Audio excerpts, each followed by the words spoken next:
ఆయన ఉన్న ఇల్లు నెల్లూరులో ఉంది, ఆ విలేజ్ లో ఉంది. ఆ విలేజ్ ను కూడా మీరు కొంతమంది ముందుకు వచ్చారు, మేమే కొంటామంటున్నారు.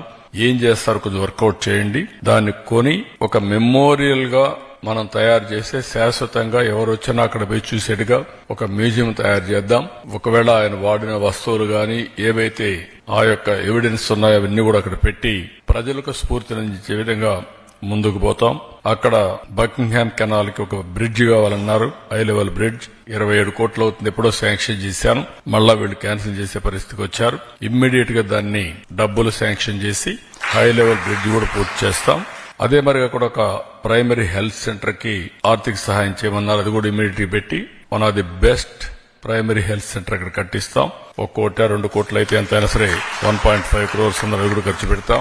అక్కడ ఒక హై స్కూల్ బిల్డింగ్ ఉంది, ఆ స్కూల్ బిల్డింగ్ సరిగా లేదని చెప్పి ఒక ఇది ఇచ్చారు. ఆ హై స్కూల్ బిల్డింగ్ ఎంత అయితే అంత 5 కోట్లు అవుతుందా 10 కోట్లు అవుతుందా కట్టి ఒక ఆధునికమైనటువంటి బిల్డింగ్ కట్టి ఆ హై స్కూల్ కూడా ఆయన పేరు పెడతామని చెప్పి కూడా నేను తెలియజేస్తున్నాను.